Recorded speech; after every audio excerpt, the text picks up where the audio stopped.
Hello everyone. आप सभी का मेरे इस वीडियो में स्वागत है। आशा करती हूँ कि आप सभी बहुत ही अच्छे होंगे। आज हम पढ़ने वाले हैं मानव कोशिका या फिर कह सकते हैं ह्यूमन सेल। क्या ह्यूमन सेल। आज हम इस वीडियो में पढ़ेंगे ह्यूमन सेल। हमने आज तक जितने चैप्टर्स पढ़े हुए वो बहुत ही इंपॉर्टेंट थे, लेकिन अगर हमने हमारा यही मानव कोशिका या फिर ह्यूमन सेल ही नहीं पढ़ा ना तो हमारे पढ़ने का कुछ अर्थ नहीं है। क्योंकि अगर हम किसी चीज़ का बेस ही नहीं पढ़ते हैं, ऊपर पर पूरा ढांचा पढ़ लेते हैं, तो हमारे पढ़ने का कोई अर्थ नहीं है। तो ये चैप्टर हमारे लिए बहुत इंपॉर्टेंट है, केवल पेपर की दृष्टि से नहीं बल्कि हमारे भौतिक दृष्टि भी का है, बहुत ही इंपॉर्टेंट है। क्योंकि जब हम अपने खुद शरीर के बारे में नहीं जानेंगे कि जो हमारा पूरा शरीर है आखिर ये बना कैसा है, किन कारकों से बना है, तो हमारे पढ़ने का कुछ अर्थ नहीं है। जब हमारा बेस ही तैयार नहीं है तो ऊपर पर पढ़ के हम क्या करेंगे। ठीक है, तो आज हम पढ़ने वाले हैं ह्यूमन सेल। अब बात करते हैं कि कोशिका होती क्या है। ठीक, बात करते हैं कि आखिर कोशिका ये होती क्या है। जैसे कि आप देखते हो कि मान लीजिए कि ये मेरा घर है, मान लीजिए कि मेरा रूम है, तो मेरा जो रूम है या फिर आप देखते हो कि जो घर रहता है, घर बना कैसा होता है, मतलब बना कैसे होता है। वैसे जो घर बना होता है, घर में सबसे इम्पोर्टेंट क्या होता है, अगर वह ना हो तो हमारा घर नहीं बनेगा। तो हमारा जो घर होता है, घर बनने में जो हमारा सबसे इम्पोर्टेंट पार्ट होता है हमारा ईंट होता है। अगर घर बनने में हमारा ईंट ना हो तो हमारा घर नहीं बनेगा, क्योंकि जो ईंट होता है, ईंट के जोड़ने से ही क्या बनना होता है, हमारा घर बना होता है।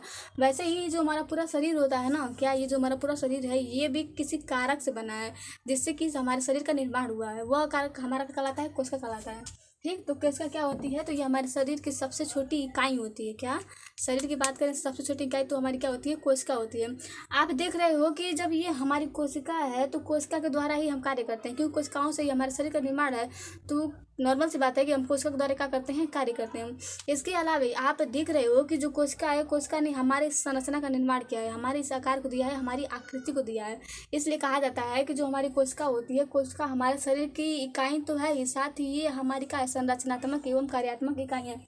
अगर आपसे कोई पूछेगा बताइए कि कोशिका किसे कहते हैं। ठीक, अब अगर आपसे कोई पूछेगा बताइएगा कोशिका किसे कहते हैं। अगर आपसे कोई पूछेगा बताइए कोशिका किसे कहते हैं, कोशिका किसे कहते हैं। तो बस इसमें आप यही लिख दीजिएगा कि जो शरीर की सबसे छोटी इकाई, क्या शरीर की सबसे छोटी इकाई हमारी क्या कहलाती है, कोशिका कहलाती है। इसके अलावे शरीर की संरचनात्मक, क्या शरीर की, मैं आपको बस की पॉइंट लिख रही हूँ, मतलब की वर्ड्स, उसके बाद आप बना के लिख लीजिएगा, आपको इजी होगा। ठीक, देखिए शरीर की सबसे संरचनात्मक, संरचनात्मक एवं कार्यात्मक,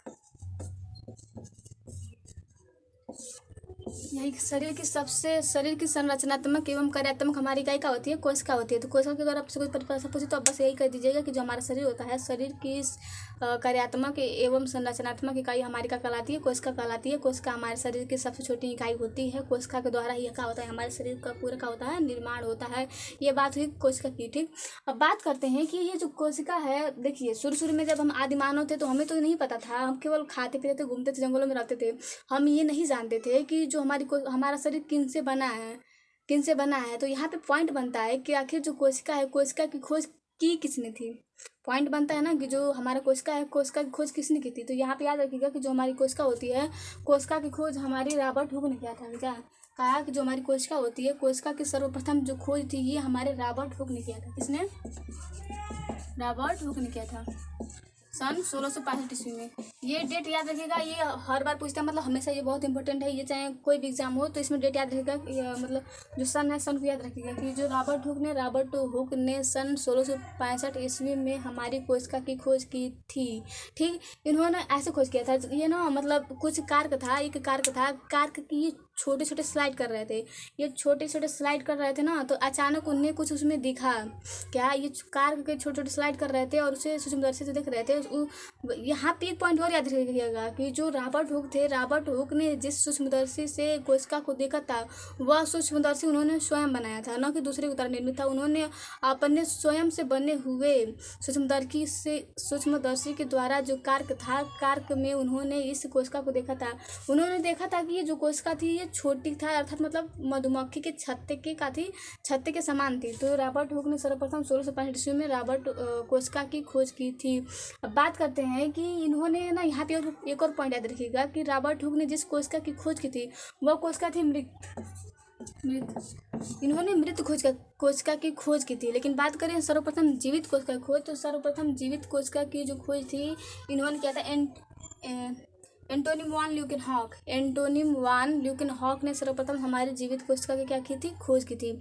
यहाँ पे बात करते हैं कि कोशिका की खोज तो हो गई। अब ये बात करते हैं कि जो हमारी कोशिका होती है, कोशिका इसे हम इंग्लिश में कहते हैं सेल। क्या जो हमारी कोशिका होती है, कोशिका को हम कहते हैं इंग्लिश में सेल।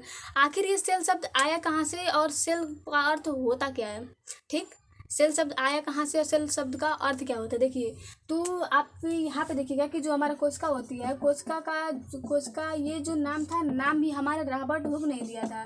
लेकिन बात करें जो हमारा सेल शब्द है, ये हमारा जो सेल शब्द है ये एक लैटिन भाषा होता है। लैटिन शब्द का एक शब्द है सेलुला।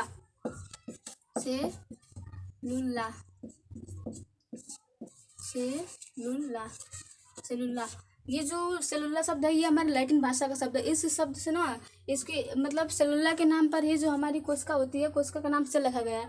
ये बात करें सेलुला का, तो सेलुला का जो शाब्दिक अर्थ होता है ये होता है एक छोटी सी कोठरी। एक छोटी सी कोठरी ना, बस नॉर्मल का ये जगह क्या होता है, कोठरी। ठीक, कोठरी।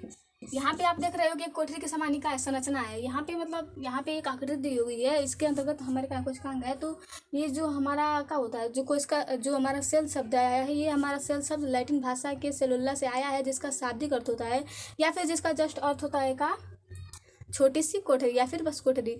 यहाँ पे तो हमने ये देख लिया कि मतलब कोशिका क्या होती है, कोशिका की खोज किसने की थी, कोशिका की खोज कब हुई थी, और यहाँ पे हमने ये सब का देख लिया। अब बात करते हैं ना, यहाँ पे देखिए, आप यहाँ पे देख रहे हो कि जो कोशिका है, कोशिका को हमने ओवरऑल देख लिया कि कोशिका को हमने समझ लिया। अब बात करते हैं कि जब हमारा शरीर बना है तो यहाँ पे हम क्या देख रहे हैं कि ये मान लीजिए कि हमारी कोशिका है, तो यहाँ पे कोशिका है, तो कोशिका के अंदर भी तो कुछ पाया जाता है। जैसे कि मैंने यहाँ पे बनाया है किसकी, कोशिका की संरचना। आप देख रहे हो कि कोशिका संरचना के अंतर्गत तो बहुत से अंग पाए गए हैं। यहाँ पे इसे एक आकृति में घेरे हुए भी है। तो याद रखिएगा कि जो कोशिका होती है, यहाँ पर इसको हटा दीजिए। यहाँ पे देख लीजिए कोशिका की खोज किसने की थी, कोशिका की खोज कब हुई थी, कोशिका का मतलब कोशिका जो शब्द है, शब्द कैसे आया है, कोशिका शब्द का अर्थ क्या होता है। ये हमारा जो पूरा चैप्टर का जो पूरा हेडिंग है, हेडिंग हमारा समाप्त हुआ। ठीक, अब बात करते हैं, देखते हैं मानव ह्यूमन, जो हमारा ह्यूमन है, जो हमारा मतलब मानव कोशिका है, मानव कोशिका में होता क्या है और मानव कोशिका होती क्या है। ठीक,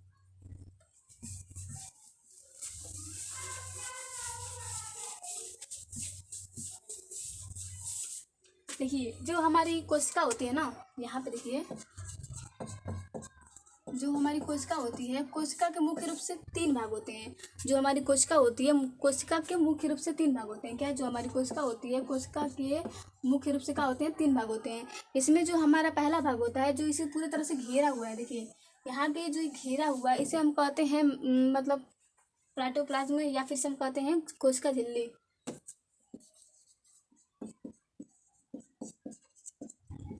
साइटोप्लाज्म कोशिका झिल्ली।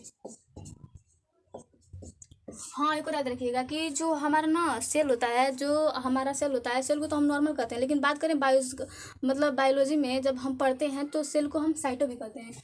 जो हमारी सेल होती है, सेल को हम साइटो भी कहते हैं। सेल जो होता है, सेल का सेकंड नाम कह सकते हैं कि सेल का जो हमारा सेकंड नाम होता है साइटो भी होता है। और बात करें कि जो हमारा सेल होता है, सेल को जिसके अंतर्गत मतलब विज्ञान के जिस शाखा के अंतर्गत हम सेल का अध्ययन करते हैं, उस शाखा को हम कहते हैं साइटोलॉजी। ठीक, तो याद रखिएगा कि जो सेल का अध्ययन जिस शाखा के अंतर्गत होता है, उस शाखा को हम कहते हैं साइटोलॉजी। या फिर कह सकते हैं कि कोशिका का अध्ययन कोशिका का जो हमारा अध्ययन होता है, हमारा कहलाता है साइटोलॉजी। ठीक है, यहाँ पे देखिए कि जो हमारा कोशिका होता है, किस कोशिका का मुख्य रूप से 3 भाग होता है। पहला तो हमारी कोशिका झिल्ली होती है, साइटोप्लाज्म होती है, जो इसे चारों तरफ से काटते घेर रहती है। आप देख रहे हो कि यहाँ पे कुछ मतलब यहाँ पे यह द्रव्य भरा है, ये पूरा, ये अगर इसे और इस हम पूरे मतलब कोशिकांग को ना देखें, ध्यान ना दें, तो बस अगर मान लीजिए कि मैं इन सबको तोप लूँ, इसे छोड़ देती हूँ, इसे अगर मैं छोड़कर इसे सबको तोप लूँ, तो यहाँ पे देखोगे कि एकदम खाली स्थान है। क्या है, खाली स्थान, इसमें कुछ अंग है ही नहीं, मैंने इसे मतलब हाइड कर रखा है। ठीक, तो जो इसका दूसरा भाग होता है, ये हमारा होता है कोशिका द्रव्य। अभी रुके बता रही हूँ। ठीक, देखिए कोशिका द्रव्य, और जो हमारा थर्ड पार्ट होता है, इसे हम कहते हैं केंद्रक। जो हमारा थर्ड पार्ट होता है, इसे हम कहते हैं केंद्रक। जैसे कि मान लीजिए कि मैं यहाँ पे कुछ नहीं बना, देखिए ऐसे कि मान लीजिए कि हमारी कोशिका है। ठीक, इसका ये क्या है, इसका ये जो बाहरी पार्ट है हमारा साइटोप्लाज्म है, अर्थात कोशिका झिल्ली है। यहाँ पे मान लीजिए कि मैंने ये बना दिया केंद्र, ठीक, ये हमारा केंद्र हुआ, तो ये हमारा क्या हुआ, साइटोप्लाज्म, साइटोप्लाज्म। ये हमारा क्या हुआ, सेंटर, इसे हम कहते हैं न्यूक्लियस, न्यूक्लियस। और ये हमारा क्या हुआ, कोशिका द्रव्य, कोशिका द्रव्य। तो यहाँ पे यही होता है कि जो हमारा कोशिका होता है, कोशिका के बस जो मेन पार्ट होता है, तो कोशिका के मेन पार्ट तीन होते हैं। पहला जो हमारा होता है, ये हमारी होती है कोशिका झिल्ली, जो इसका बीच का पार्ट होता है इसे हम कहते हैं कोशिका द्रव्य। और जो हमारा लास्ट पार्ट होता है, जो हमारा थर्ड पार्ट होता है, इसे हम कहते हैं केंद्रक। इन तीनों के द्वारा ही मेन उससे हमारी कोशिका बनी होती है। बात करें जो यहाँ पे कोशिका द्रव्य होता है ना, कोशिका द्रव्य में ही यहाँ पे हमारे माइटोकॉन्ड्रिया पाया जाता है, यहाँ पे अंतःप्रदेवी जालिका पाई जाती है, लाइसोसोम पाया जाता है, गाल्गी पाया जाता है। ये जो सब कुछ होते हैं हमारे कोशिका द्रव्य का होते हैं, अंतर्गत ही पाए जाते हैं। वैसे ओवरऑल देखा जाए तो हमारा कोशिका का मुख्य रूप से तीन भाग होते हैं। पहला हमारा होता है कोशिका झिल्ली, सेकंड होता है कोशिका द्रव्य, और जो हमारा थर्ड होता है हमारा होता है केंद्रक। जैसे कि जो हमारा राजनीतिक दल होता है, राजनीतिक दल में भी क्या होते हैं, मेन रूप से तीन कार्य होते हैं। पहला तो हमारा नेता होता है, दूसरा जो होता है हमारा सक्रिय सदस्य होते हैं, और तीसरा का होते हैं समर्थक। यहाँ पे आप समझ सकते हो कि जो हमारा नेता है, नेता हमारा क्या होता है, ये सेंटर अर्थात हमारा न्यूक्लियस होता है, जो पूरे कोशिका को करता है, नियंत्रित करता है। और समर्थक में आप समझ सकते हो कि क्या है हमारी, ये समर्थक में आप समझ सकते हो कि हमारा क्या है, कोशिका झिल्ली है जो चारों तरफ से घेर रखा है, उसको सुरक्षा दे रहा है। और जो तीसरा है हमारे सक्रिय सदस्य हैं। तो यहाँ पे मान लीजिए कि ये हमारा जो कोशिका द्रव्य सक्रिय सदस्य हैं, क्योंकि इसके अंतर्गत ही हमारे सभी कोशिकांग पाए जाते हैं। अब यहाँ पे पॉइंट आता है कि कोशिकांग आखिर कहते किसे हैं। मैं बार बार कोशिकांग को कह रही हूँ, तो आपको क्वेश्चन होगा कोशिकांग कहते किसे हैं। देखिए, ये जो हमारा कोशिका है ना, कोशिका के अंदर जितने अंग पाए जाते हैं, क्या जो हमारी कोशिका है, कोशिका के अंदर ये जितने अंग पाए जाते हैं ना, इन्हें ही हम क्या कहते हैं, कोशिकांग कहते हैं। आपसे कोई पूछेगा बताइए कोशिकांग किसे कहते हैं, तो बस आप यही परिभाषा दीजिएगा कि जो हमारा कोशिका है, कोशिका के अंतर्गत जितने हमारे अंग पाए जाते हैं उसे हम कहते हैं कोशिकांग। यहाँ पे हमारा खत्म हुआ कि जो कोशिका होती है, कोशिका के मुख्य रूप से तीन भाग होते हैं, जिसमें हमारा पहला भाग होता है कोशिका झिल्ली, जो हमारा दूसरा भाग होता है ये होता है हमारा कोशिका द्रव्य, जो हमारा तीसरा होता है ये होता है हमारा केंद्रक। अब बात करते हैं कि कोशिका झिल्ली आखिर होती क्या है, ठीक। अब बात करते हैं कि हमारी कोशिका झिल्ली क्या होती है। देखिए यहाँ पे ये जो सबसे लास्ट पॉइंट है किसका, जो कोशिका होती है, कोशिका का जो सबसे बाहरी भाग होता है, जो हमारी कोशिका होती है, कोशिका का जो सबसे बाहरी भाग होती है उसे हम कहते हैं क्या, कोशिका झिल्ली। ये जो हमारी झिल्ली होती है ना, क्या होती है, हम कह सकते हैं कि जो कोशिका का सीमा होता है उसे हम क्या कहते हैं, कोशिका झिल्ली कहते हैं। जैसे कि चलिए ठीक है, ये हमारी क्या होती है, कोशिका झिल्ली होती है। ये बात करें जो हमारी कोशिका झिल्ली होती है, लगभग 75 एंगस्ट्रॉम की होती है। अगर आपसे कोई पूछे कि आप बताइए कि जो हमारी कोशिका झिल्ली होती है, कोशिका झिल्ली की मोटाई कितनी होती है, तो आप कहिएगा कि जो हमारी कोशिका झिल्ली होती है, कोशिका झिल्ली की जो कुल मोटाई होती है हमारी होती है 75 एंगस्ट्रॉम। यहाँ पे एक बात और याद रखिएगा कि जो हमारी कोशिका झिल्ली होती है ना, ये वास्तव में भी जो हमारी कोशिका झिल्ली होती है, ये 3 तहों से मिलकर बनी होती है। 3 तहों से कह लीजिए या फिर कह लीजिए कि 3 स्तरों से मिलकर बनी होती है। जो वास्तव में जो हमारी कोशिका झिल्ली होती है, हमारी कोशिका झिल्ली भी 3 स्तरों से मिलकर बनी होती है। यहाँ पे देखिए, मान लीजिए अगर मैं यहाँ पे संरचना बनाऊँ ऐसे, और कैसे आपको बताऊँ, देखिए ये मान लीजिए कि हमारी संरचना है, इसने घेरा हुआ है, इसने देखिए, तो ये हमारा एक बीच का पार्ट है, यहाँ पे क्या हुआ, एक पार्ट हुआ, यहाँ पे देखिए 1 2 3। तो ऐसे ही ना जो हमारी कोशिका झिल्ली होती है ऐसे बनी होती है। ये कोशिका झिल्ली भी हमारे 3 पार्ट से मिलकर बनी होती है। इसकी जो ये बीच की मोटाई होती है ना, ये जो हमारी बीच की चौड़ाई होती है, ये होती है हमारी 45 एंगस्ट्रॉम। और ये जो दोनों मतलब जो दोनों साइड से उसे घेर रहती है, जो हमारा बीच का पॉइंट होता है, जो बीच के पॉइंट को जो दोनों तरफ से घेरे रहते हैं, इन दोनों की जो मोटाई होती है, लगभग होती है 15 एंगस्ट्रॉम। और इसकी भी लंबाई होती है, कितनी मोटाई कितनी होती है, 15 एंगस्ट्रॉम। तो याद रखिएगा कि जो बीच का, ये जो हमारा बीच का होता है ना, ये बना होता है लिपिड। लिपिड का बना होता है, प्रोटीन का बना होता है, दूर जाइए,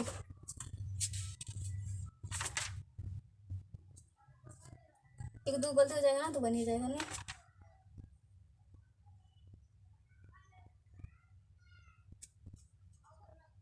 सही है। देखिए ये जो होता है ना हमारा लिपिड का बना होता है, और जो ये 15 होते हैं ना, छोटे मोटे होते हैं, तो ये हमारे प्रोटीन्स के बने होते हैं। का प्रोटीन्स के बने होते हैं, ये हमारा क्या होता है, प्रोटीन होता है। तो याद रखिएगा कि जो हमारा क्या होता है, हमारा कोशिका झिल्ली होती है, कोशिका झिल्ली भी 3 तहों से मिलकर बनी होती है। जिसमें जो हमारी जानते हैं, आप जानते हो या मैं जानती हूँ कि मतलब हम लोग जानते हैं कि जो हमारी कोशिका झिल्ली होती है, कोशिका झिल्ली की मोटाई लगभग क्या होती है, 75 एंगस्ट्रांग होते हैं। लेकिन जो 75 एंगस्ट्रांग होता है वो अभी 3 भागों में बटा होता है।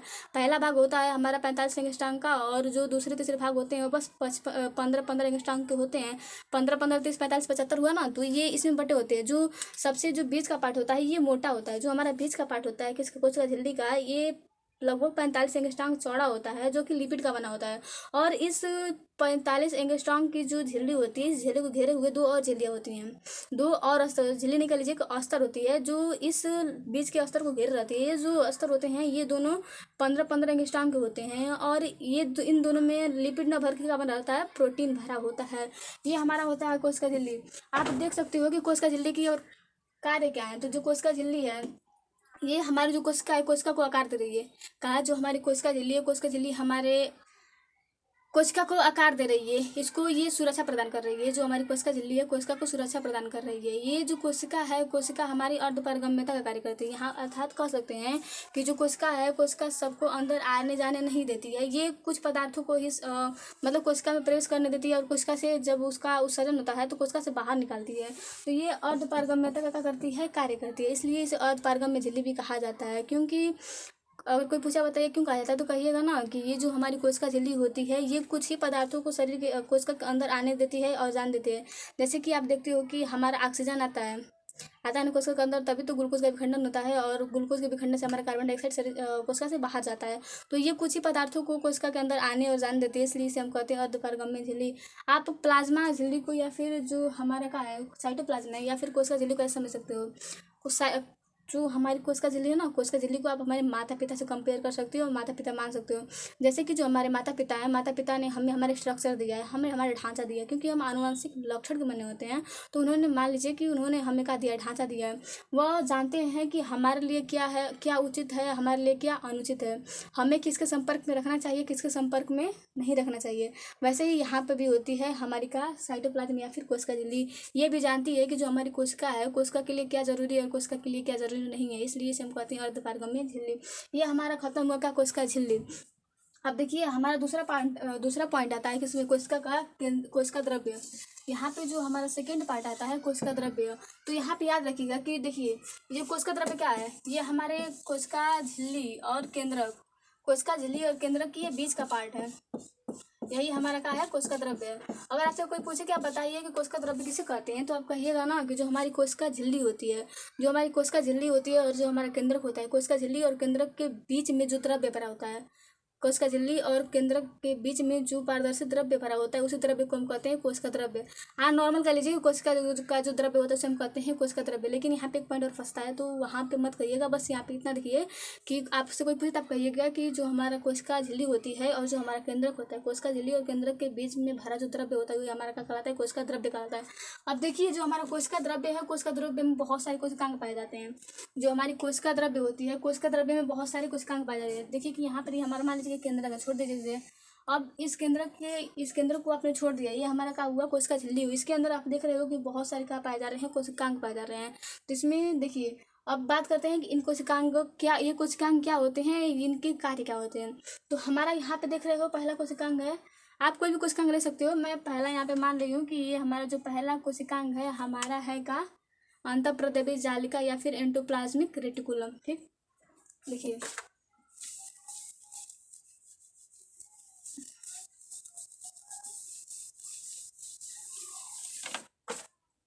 जो हमारा पहला है ये हमारा अंतःप्रदेशीय जालिका, अंतःप्रदेशीय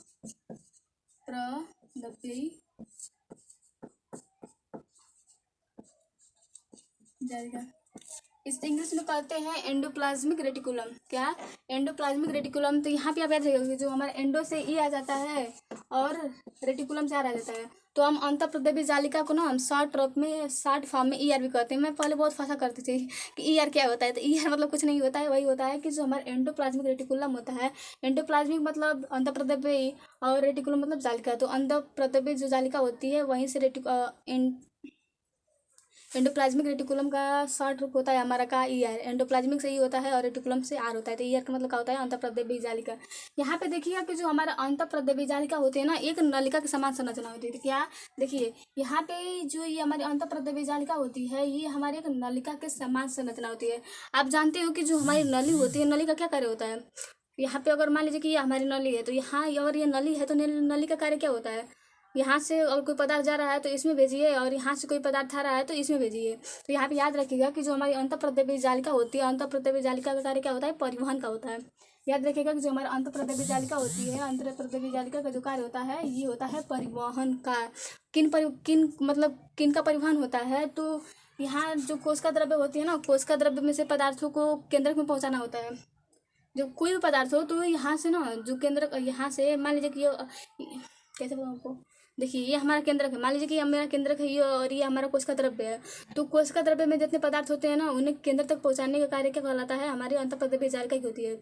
और यहाँ पे केंद्रक में जो पदार्थ हैं उन्हें यहाँ कोशिका द्रव्य में पहुंचाने का जो कार्य होता है, हमारी अंतःप्रदेवी जालिका का ही होता है। तो बस नॉर्मल याद रखिएगा कि जो हमारा अंतःप्रदेवी जालिका होता है, इसका जो मुख्य कार्य होता है क्या करना, पदार्थों का परिवहन करना होता है। ठीक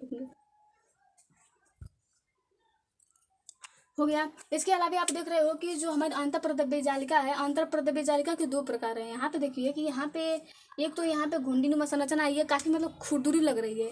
यहाँ पे जो हमारी अंतःप्रदेवी जालिका है, ये काफ़ी खुरदुरी लग रही है, यहाँ पे देखिए। और यहाँ पे कुछ मतलब नॉर्मल, यहाँ पे कुछ भी नहीं है, एकदम साफ है, एकदम चिकनी है। इसलिए इस प्रकार ना जो हमारी अंतःप्रदेवी जालिका होती है, अंतःप्रदेवी जालिका के दो प्रकार होते हैं। क्या, जो हमारे अंतःप्रदेवी जालिका होते हैं, इसके दो प्रकार होते हैं। इसके ऊपर कुछ नहीं है तो इसे हम कहते हैं चिकनी झिल्ली, चिकनी अंतःप्रदेवी जालिका,